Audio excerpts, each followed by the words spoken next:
Hello jet ski fans and welcome to another video. This video is going to be a bit of a mess because I filmed a bunch of different things. I filmed some clips on my iPhone, I filmed some clips on my Hero 7, and I filmed some clips on my Hero 9. I had no kind of theme in mind when I was making this footage. I just kind of wanted to get some stuff done and wanted to have some footage to show you guys. So I'm kind of considering this just an update video. I will be talking about my new sandblasting cabinet a little bit. And I've also tried to do some fiberglass work on the front of the X2. And I've also tried to make a mold of the plug that I was working on. I think I talked about that in my last update video.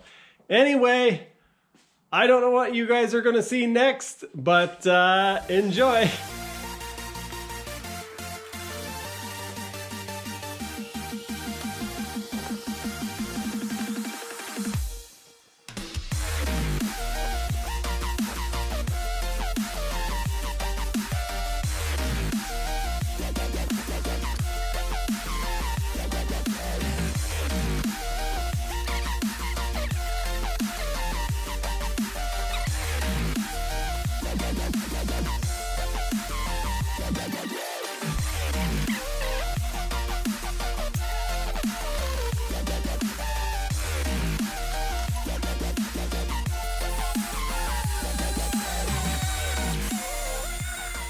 I have no idea if this is gonna work, but I've followed my plan.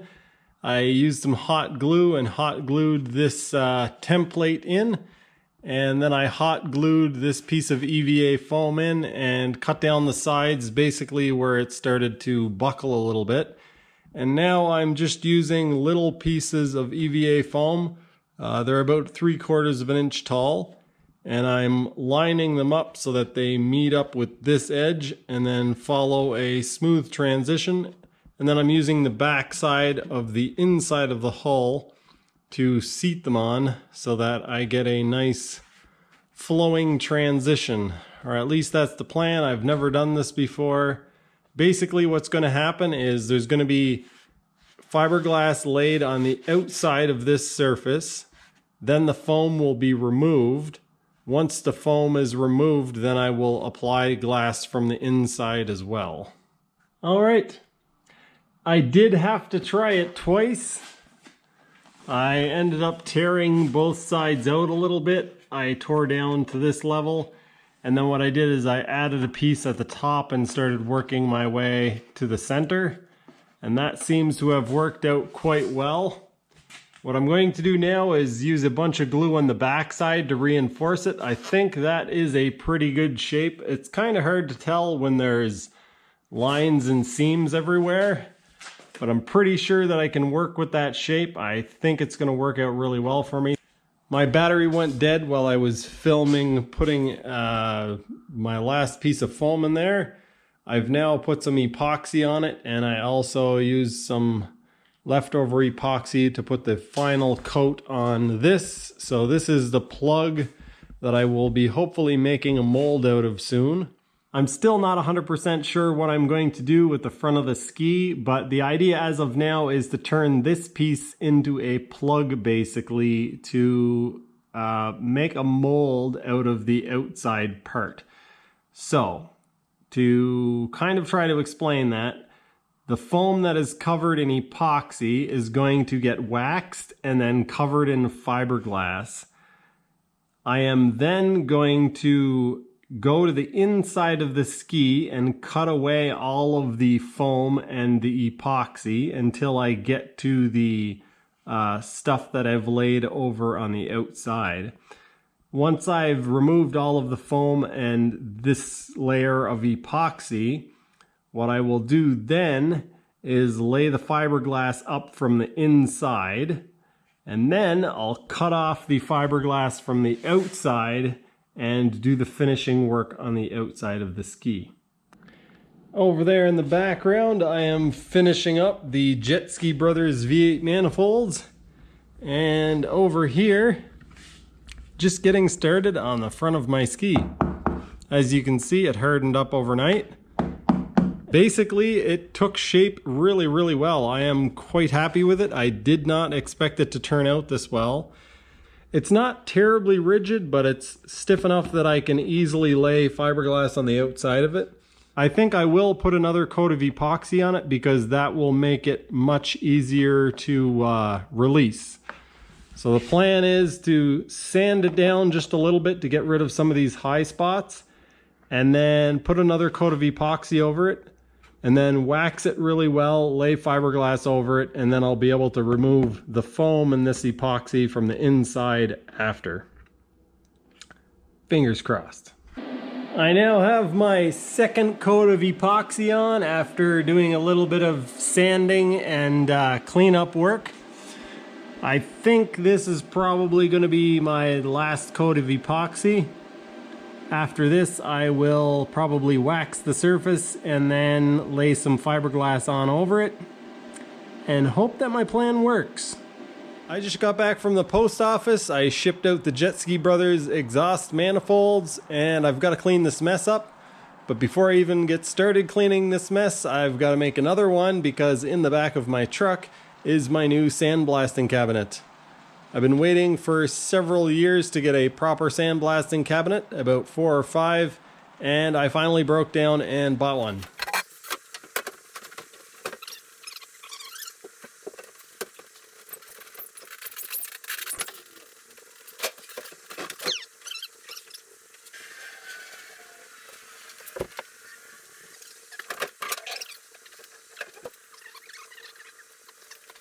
That's been touch-up paint there, and then this has been touch-up painted here, right by that buckle.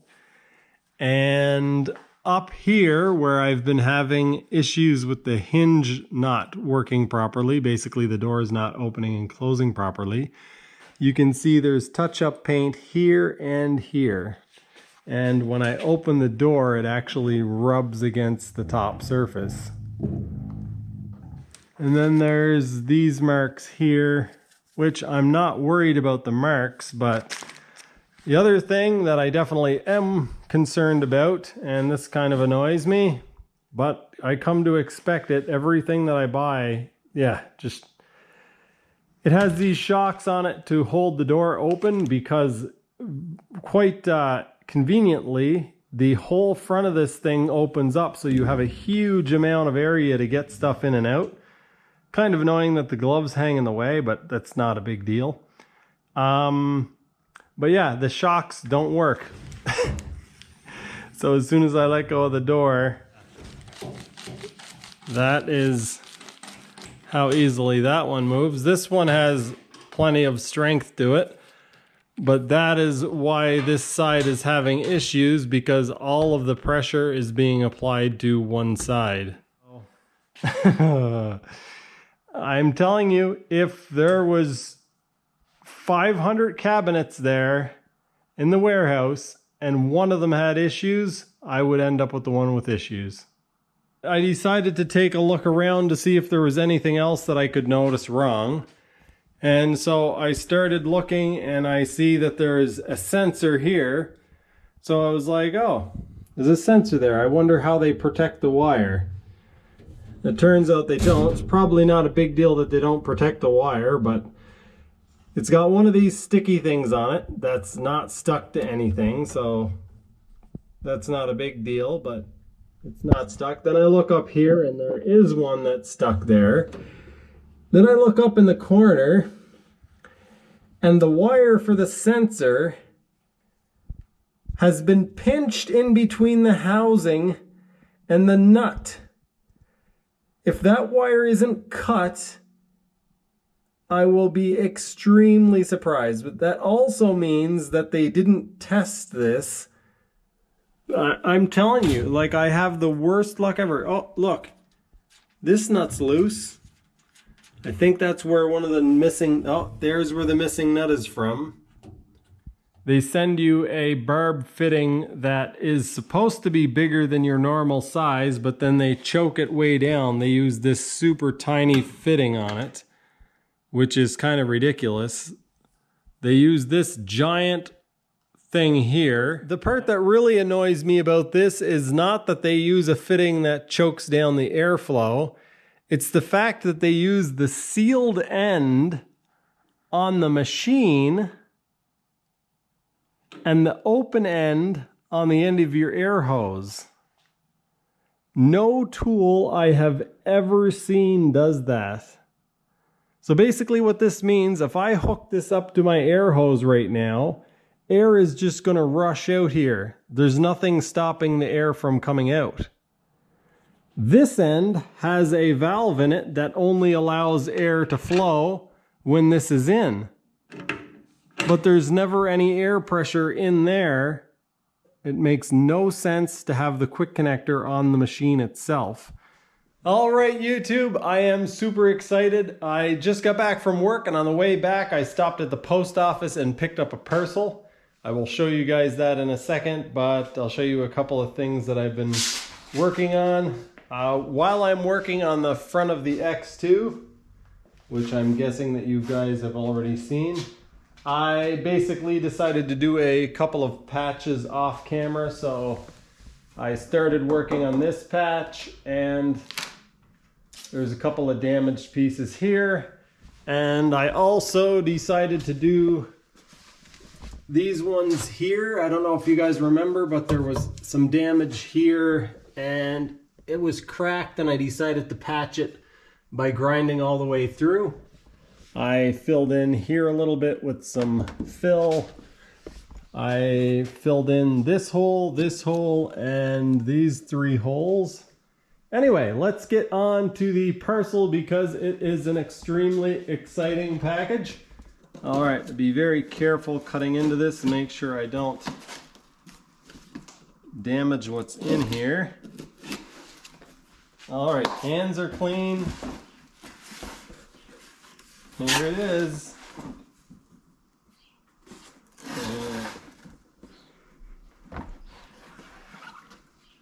Oh yeah.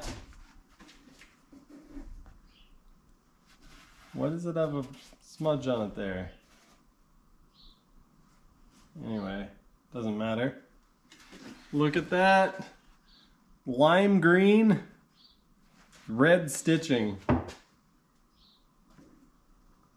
Sweet. I'm definitely not going to be fitting them to the X2 anytime soon. It needs a whole lot of work before I can do that. Let's take a look at the side things. I got the side panels as well. Very nice, has the Jet Trim logo on there.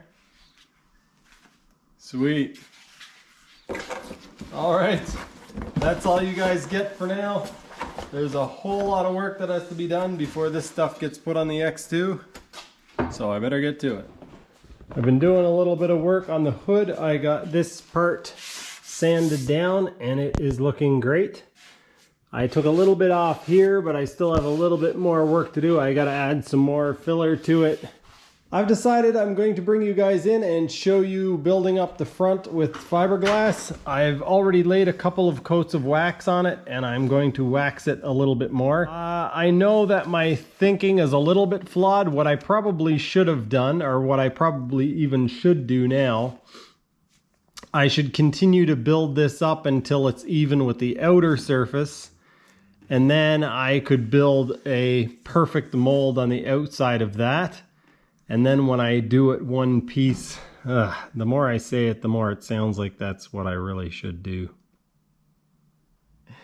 Basically what I plan on doing is building this up so that I can then make a mold of the front of the ski and then mold it from the inside and pull the mold off, or actually, I guess, sand it off. But I'm using plasticine to build up the front, and then I'm going to smoothen it all out. And once it's all built up, smoothened out, I'll probably spray PVA on over it, which is basically like a liquid plastic film.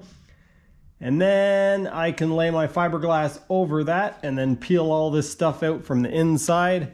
And then I will basically have one solid piece built up from the inside that is the right shape. or basically the right shape. I'm sure I'll still have to do some work to it. You tear a piece off and you blob it into place and you keep going, and it's actually not as slow as you would kind of think, especially when you compare it to working with fiberglass or something. I mean, this will save a whole lot of sanding, and I can shape it and reshape it and yeah, get exactly the shape that I want. Anyway, I came up with an idea that might work to make this a bit faster. So what I'm actually going to do, I'm going to set this up so that I can cut a few millimeter slices off like that. Can you guys even see what I'm doing? So I'm cutting a 3 millimeter slice off, and then I'm going to use that slice to take up the bulk of the area.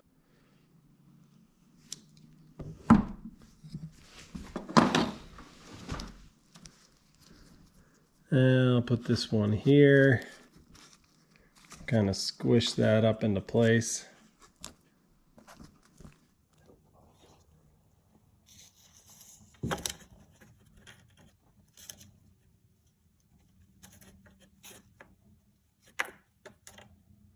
I've got the plasticine on here, and it actually worked quite well. It's shaping up nicely. I've discovered that you can shape it with a little bit of heat. So if you warm it up too much, it just gets really goopy, but if you're careful with the heat gun, a hairdryer would probably actually work better because it'd be hard to overheat it. But with the heat gun, you just gotta be careful. You warm it up basically, and then I'm just using a banking card. If you do it when it's cold, it leaves marks like that in it, but if you warm it up just a little, then it smoothens out something like this. I've found that the contour is actually revealing itself. I was worried about how I would get the transition from here to kind of lead down to the edge, but as I'm working along this edge, smoothing it out, it's actually developing a line. I'll mark it in here so that it's a little bit more obvious, but I'm just following the contour of this, and you can see a line that is kind of developing around like that, where, yeah, a very natural line is taking place. So what I'm going to do is keep working that a little bit. I am super happy about the way this turned out. I did not expect it to go together this quickly. It's basically one evening of working on it, and I have the putty shaped up so that I pretty much could lay some PVA and then some epoxy and glass over it. So now what I need to do is find some PVA. There are some imperfections in the surface in the plasticine, but they're a lot harder to get out of this than they will be to get out of fiberglass.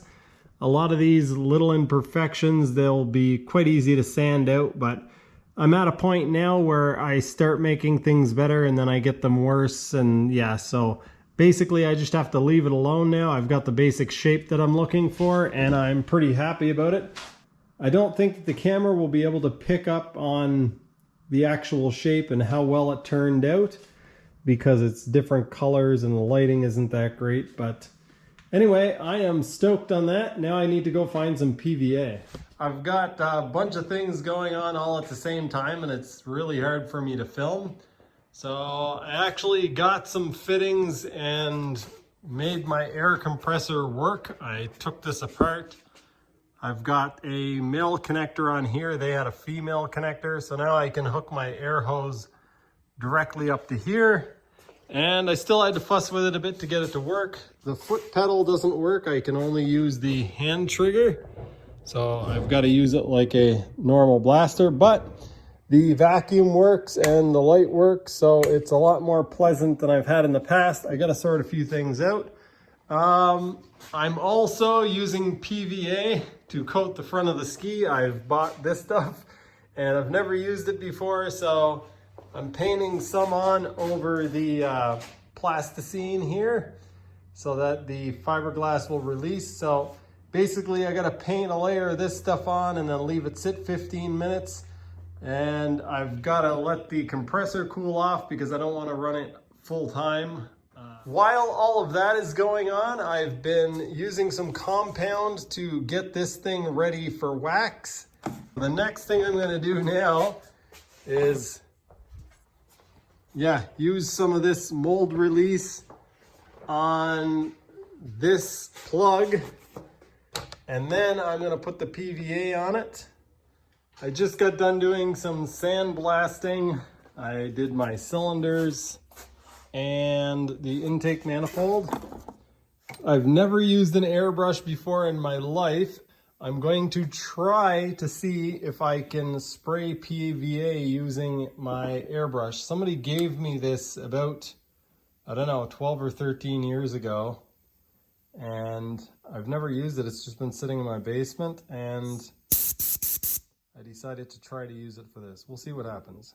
I decided to just go for it on this piece. The worst thing that can happen is I need to wash it off. PVA is water soluble, so it just washes away with water.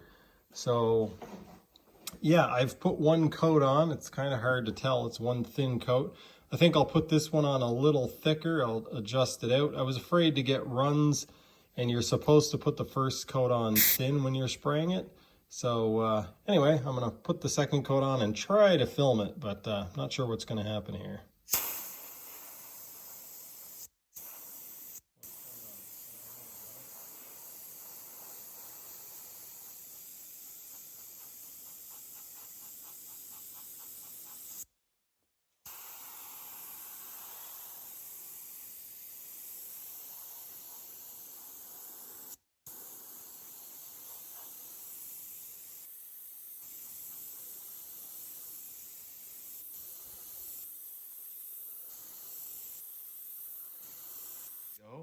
So I tried that and it actually worked out really well. One nice thing about this sandblasting cabinet is that it has its own air supply. That has nothing to do with the cabinet itself, but I ran my air line directly to this, so I can still use my other air lines. I'm actually using one that I put here to spray on some PVA, and then I've got my hose reel there that I can use for other things. And the other nice thing about this is that it has a built-in dust extractor. So I can just turn that on and it pulls the dust out. Makes it way nicer to use, and even though it is quite noisy, it's not as noisy as a vacuum. I used to use a shop vac in the bin that I was using to pull the dust away. And yeah, this definitely works a whole lot better than what I was doing before. And it makes working a whole lot more efficient. So I'm now going to clean off these exhaust manifold pieces. There are probably other things that I could do better with my time. Actually, I think what I'm going to do, I'm going to mix up some epoxy and put it on the front of the ski. And yeah, that's what I'm going to do. I'm going to make better use of my time. And while I'm waiting for that stuff to cure, I will do some sandblasting. I just remembered that I wanted to add some coloring to this as well. I wanted to make it black. So I'm going to grab my coloring and do that now before it thickens up too much. Let's see, just a little drop in there.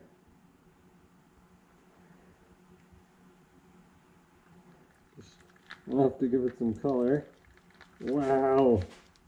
You don't need much of that stuff. I think we're going to go with this, whatever this turns out to be, because I don't want to make it too thick, like I said. Okay. Why am I doing this? I guess so that I can see where it is, yeah. I need to get this on quick. It's starting to sit up.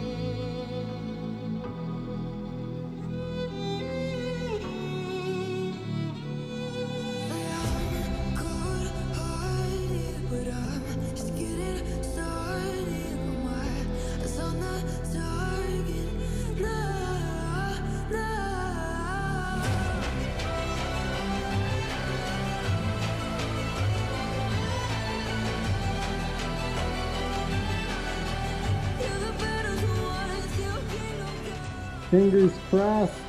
Let's slather it on here and hope that this works.